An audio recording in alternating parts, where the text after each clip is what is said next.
So today we will have also a short overview of a paper, and then we will have, I spoke with Professor Pajan, we will have a 2 weeks break during the exams and whatever. So, and I would like to prepare also, have more time to prepare some other things. So that's the plan. Probably Professor Pajan will start giving some lectures, I guess late February, I'm not sure. So that you know. Okay, so anyway, we will continue talking about the non-isothermal fluid flows. Maybe you heard about some lubrication problems or you read something about them. So we'll have an overview of that kind of problem.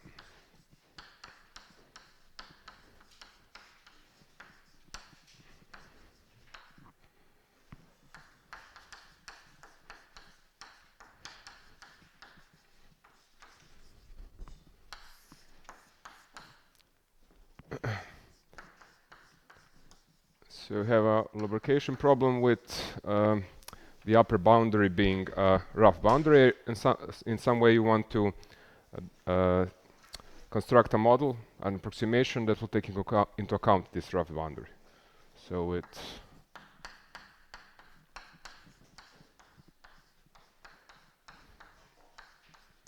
it's quite a simple model. We will mostly be talking about formal analysis. But let's see, this is just to get an idea for some of you who may be new to this. So 331.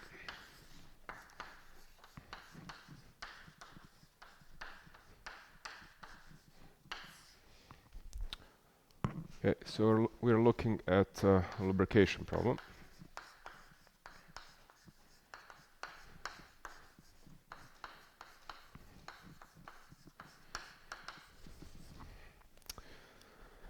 So the domain is a bit different than what we have seen before. You basically have a thin gap.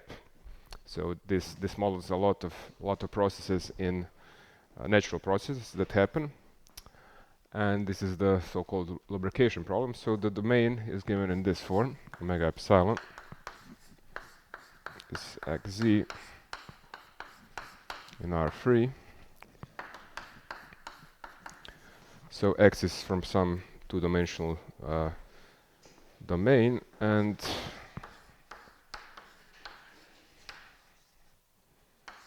you have z that goes to h epsilon. So we have thickness in the gap in the z direction.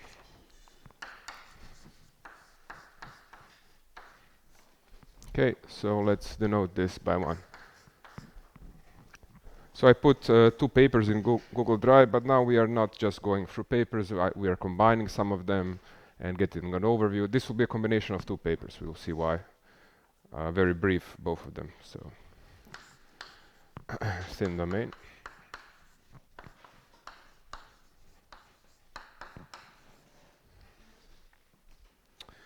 So what you want to look at is, for example, this kind of problem.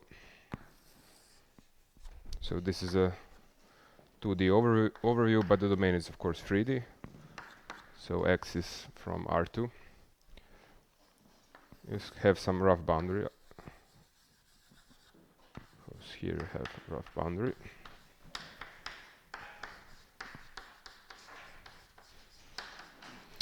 So the point is, a lot of people are investigating different profiles of this h epsilon. I will get comment on them, but this paper that I'm talking about today has a very specific profile, and that's basically the point of what I'll be talking about. So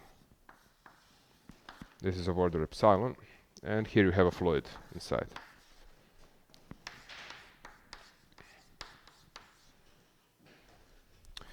Okay, so the idea in the lubrication model is that one plane, the lower plane, will be moving.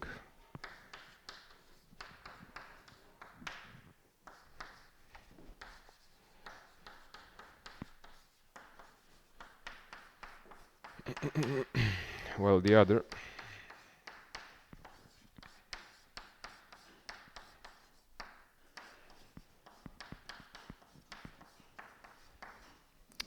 is fixed. Okay, so the first paper that I'm just commenting through. Why? Well, basically, what's the idea of the talk today? Well, I will be commenting on a paper by Bresch and all, Bresch, Choquet, Chopin, etc., who did a derivation, very rigorous derivation via, I think it was via two-scale analysis. I'm not sure now, but you can check the paper if you want. And they derived and rigorously justified the Reynolds equation, Reynolds approximation for the corresponding problem, which always appears in these lubrication problems. And using the velocity that you obtain, the zero-order approximation of the velocity that you obtain from the Reynolds equation, we plug that into the heat equation. So basically the heat equation becomes linearized. And then you don't have a problem regarding the nonlinear factor. And with that in mind, you then derive 3 different regimes regarding the corresponding basically to the magnitude of the coefficient in the Robin boundary condition. So, okay, so let's write here. This is a paper, the first one that we are commenting on. I will write it fully, doesn't matter. Okay. I hope I get all the names right.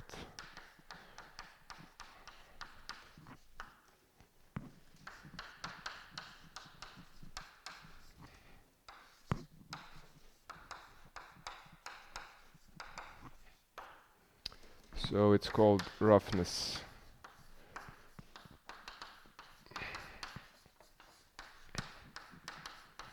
induced effect.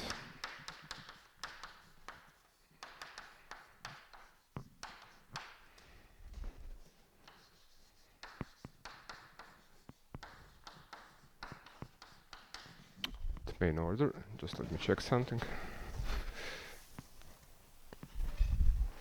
On the Reynolds approximation.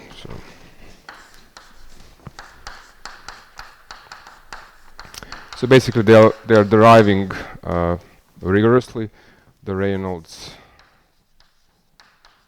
equation and the appropriate solution for different regimes. They took a very specific regime that we will use here. So Reynolds approximation.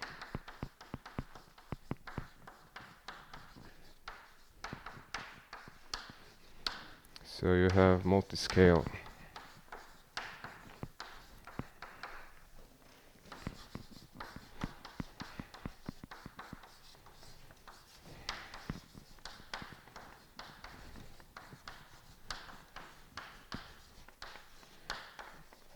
simulation.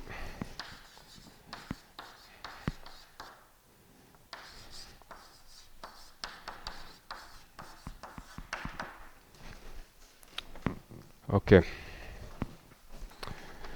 So this is the first paper. So let's see what they did.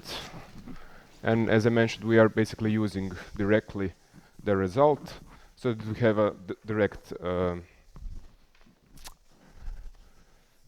knowledge of what the zero-order approximation is. So here we will only work with the zero-order approximation, because you receive some roughness-induced effects already there, which is not usual. However, in order to, we'll basically be talking about a formal analysis. If you want to do rigorous analysis of the heat equation and what you obtain, you would have to compute, for example, first and second order correctors, and then do what we classically did, provide error estimates in suitable norms.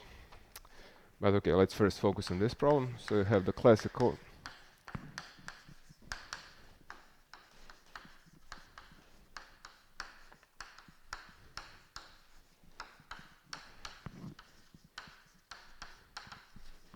lubrication problem. So you have H epsilon of x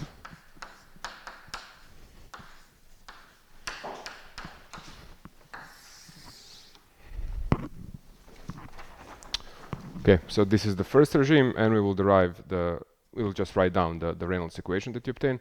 This is not, it's not hard to derive it, but definitely if you want to, and some of you will probably work in these regimes or something like that, you can check the paper. It's a good paper. So in that case,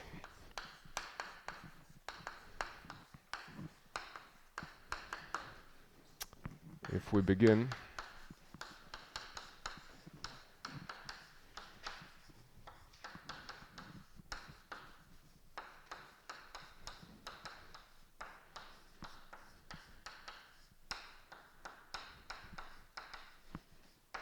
from the Stokes system.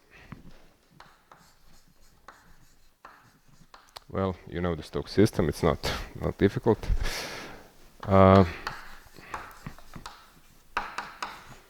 you have this, and of course incompressibility.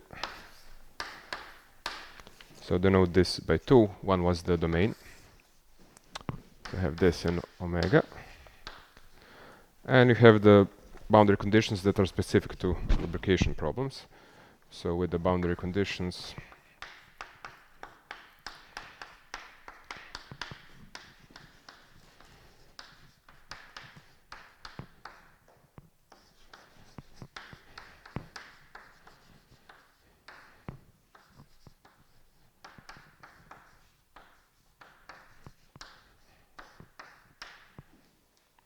okay. Okay, so this is R2 times R. So you have the following conditions. So you have on the upper boundary it's no slip basically. So Z is, so here you have 0.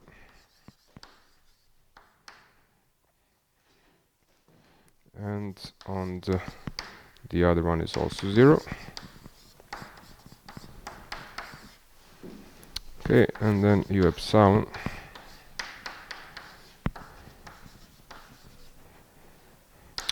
So what this basically means is that the plane Z equals 0 is moving horizontally with a constant velocity. Okay, so what do you obtain now if you regard this Stokes system and these simple boundary conditions in this specific domain? Well, using classical formula analysis, more or less, it's not easy to get. So using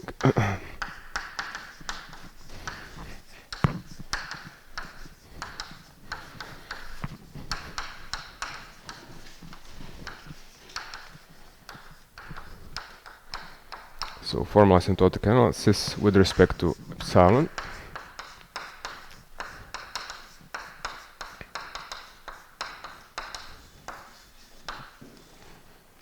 So you obtain the following.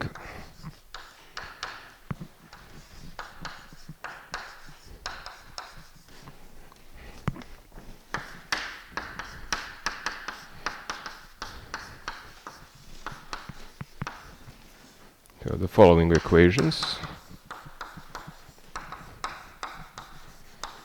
And this is the case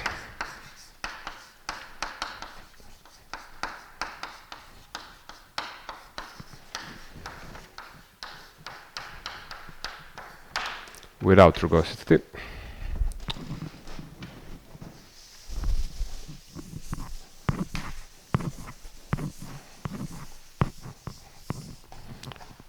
So this is just in order that you can compare.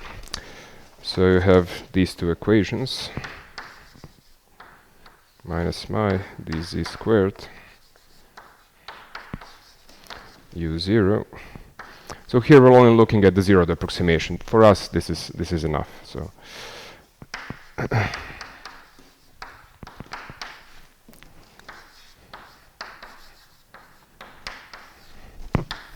okay, so you have this, and the more or less classical Reynolds equation. So divergence x, of course, in two dimensions over 12 me.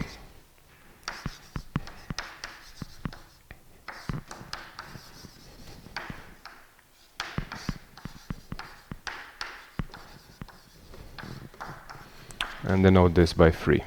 So here we used the technique, of course, with the asymptotic series. So we start u by order 1, and classically you have p that is epsilon squared bigger, so 1 over epsilon squared p0 plus etc. Okay, so this is for the non-Rogossid case. However, let's comment, this is just to provide a motivation why we are looking at a specific type of domain. So if we observe, let me just check something. So if we observe the domain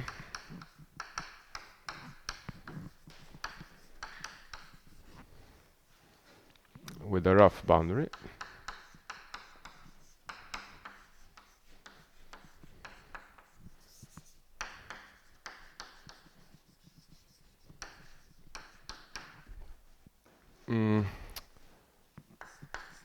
let's say the findings are the following.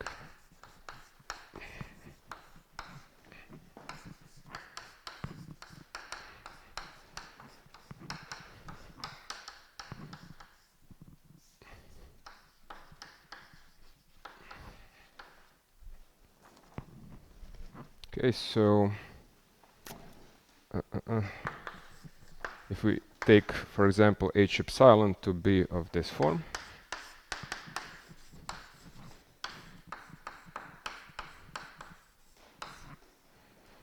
meaning that the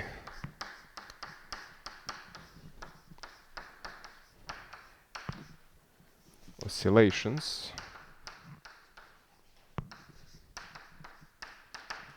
are the same order,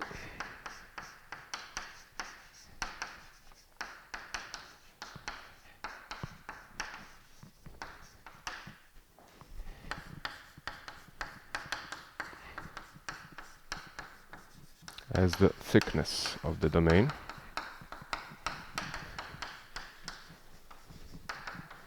So it can be shown that in this case the effects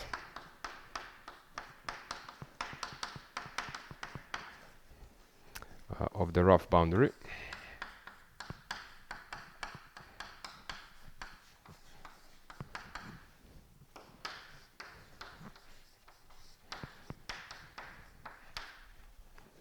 are not visible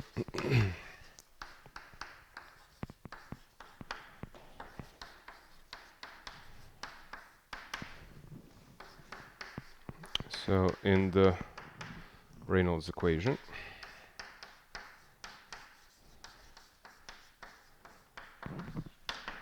Given by 3. Okay, well then, if you take, for example, you test out. So if you take h epsilon of x to be epsilon h of x, for example, x over epsilon to alpha, where alpha is less or equal to 1, we have the same conclusions. So same conclusions as above. And here we have, of course, that the domain is thinner.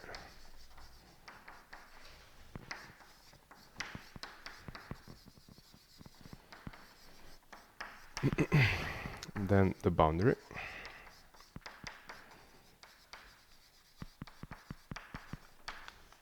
Okay. So you then look at a specific type of H that we will be looking at. It always falls down. So have H epsilon of x given in this way. So epsilon H1 of x plus epsilon squared h2 x over epsilon squared. Okay, so let's say something like this. For this will be for the heat equation. Here you had some Robin boundary conditions. This is of order of epsilon, and these are of order, I guess this one, of epsilon squared. So this is x and z. So in this case, it is shown, I will just write down very shortly, that the effects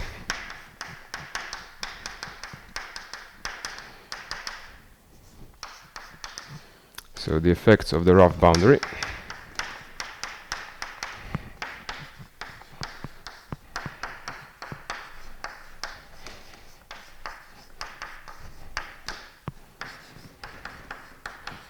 so they appear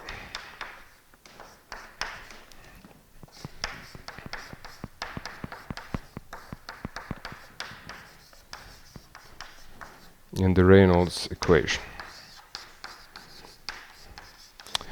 So what do you obtain in this case? Well, obtain the following.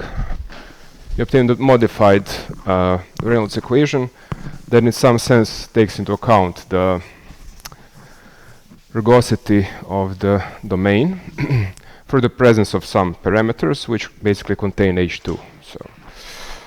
So you have this divergence of x. So this part is the same. So let's call this P rough. And this is divergence of x, h1 over 2, k ub.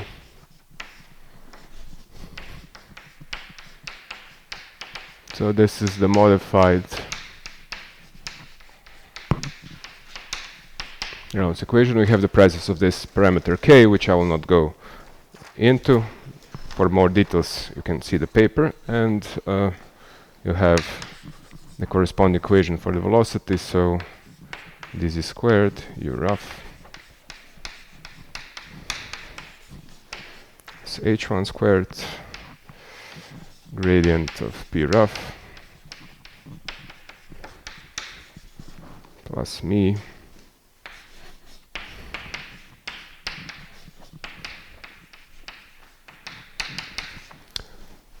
So we have presence of some new parameters, these terms, so m and z will contain some effects that we are searching for, and dz p rough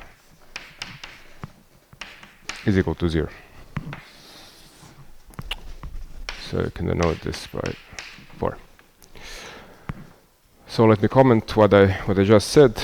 Where do you see these effects? Well, I will not write them down, but anyway, m and k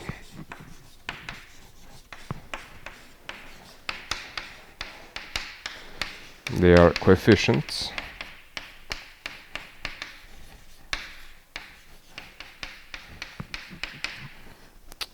which carry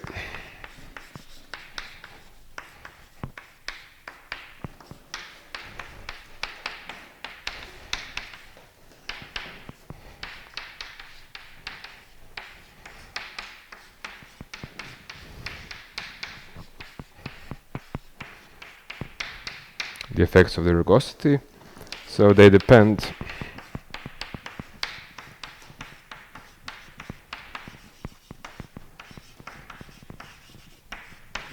on H2.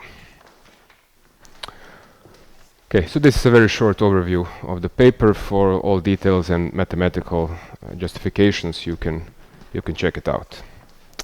So what I wanted to talk about today regarding the non-zero thermal flow, so we will use this result. We will take this u rough, u0, we will call it, from this equation, and just plug it into our heat equation and work with that. So we have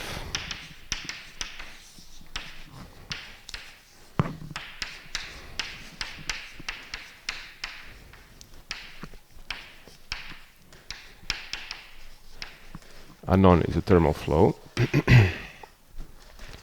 So this is a paper, basically it's a note, more of a note, a couple of pages only. So Igor Pažanin and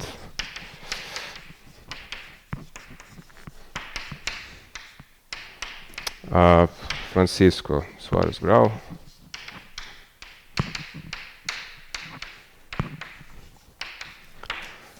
He's a researcher from Sevilla. So effects of rough boundary. So I put some of these papers in the drive, but they are not called this way, so you have to search a bit for it. So effects of rough boundary, so this is why I'm writing the names on the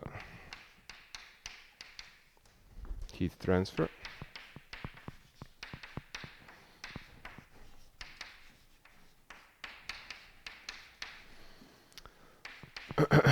In a thin film. Flow. So this was published in a nice journal, Compt Rendu Mécanique, I think it's called. Compt Rendu.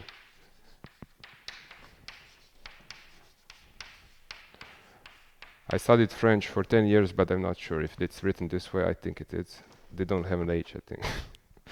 Anyway, so if you see any typos here, sorry.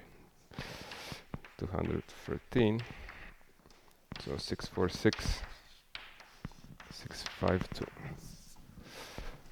Okay. So let's repeat our settings and see what happens for the heat equation.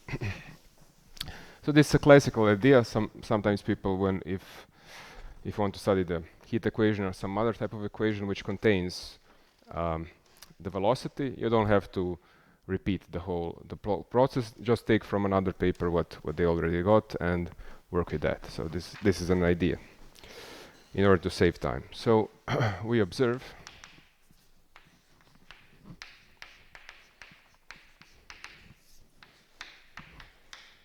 I will repeat the thin domain.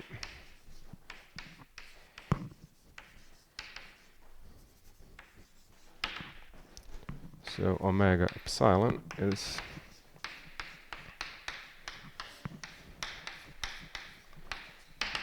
R3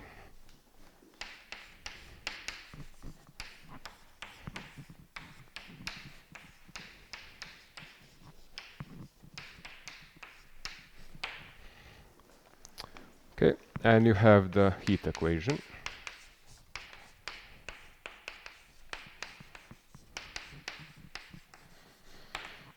Okay, so we know about the heat equation, minus kappa Laplace. Here the temperature is given by this theta plus rho 0 Cp epsilon 0. So this is a nonlinear term equals to 0. So this is 5.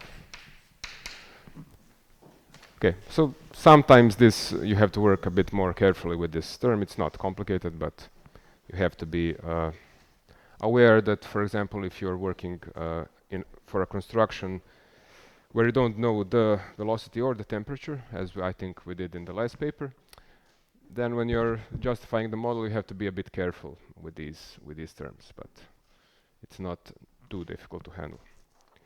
Okay, so where theta epsilon is the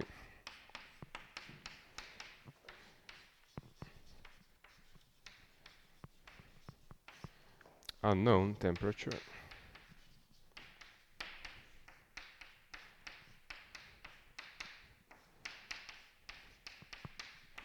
of the fluid, while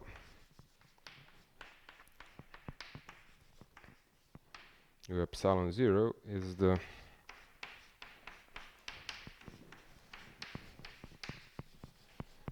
known asymptotic approximation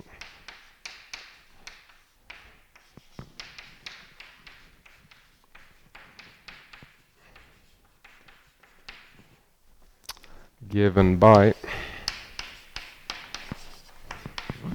we denoted, I erased it, but by 4.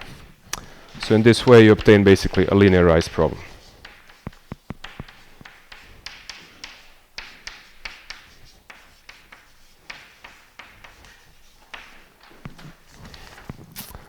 Okay.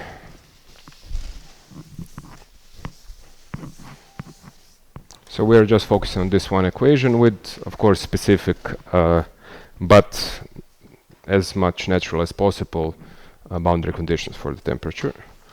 So as I mentioned, I will consider this, of course, I'm taking U epsilon 0 from 4, so I need to take this specific H epsilon. So epsilon H1 of x plus epsilon squared H2 of x over epsilon squared. Okay.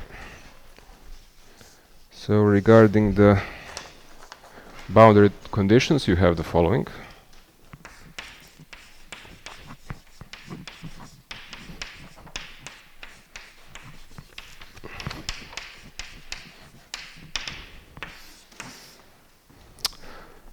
So on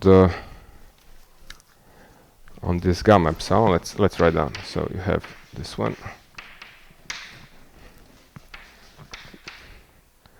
the classic condition. So we will compare this alpha with regards to epsilon. So here you have th minus omega epsilon. On this upper boundary, I will write down what exactly it is.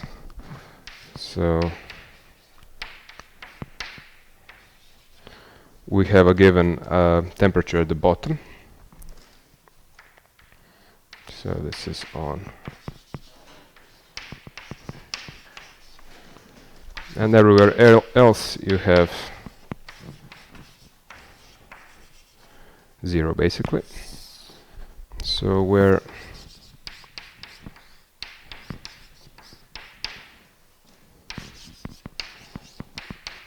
this boundary is basically xz in R3, where x is from this v or omega, and z is. So as I put in the picture, the Robin boundary conditions is on the rough boundary. Okay, let's just write something down before the break.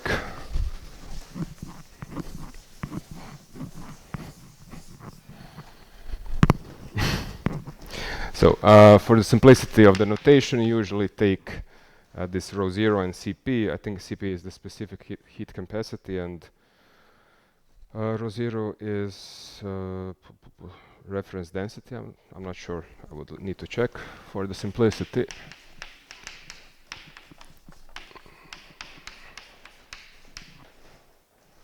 Of the notation.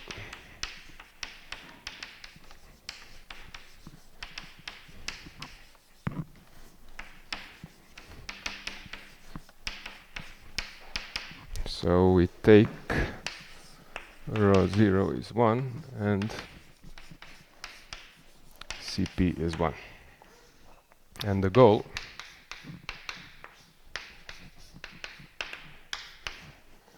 is the study of the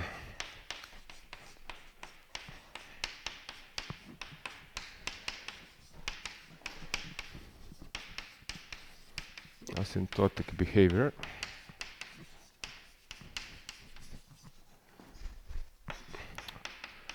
of problem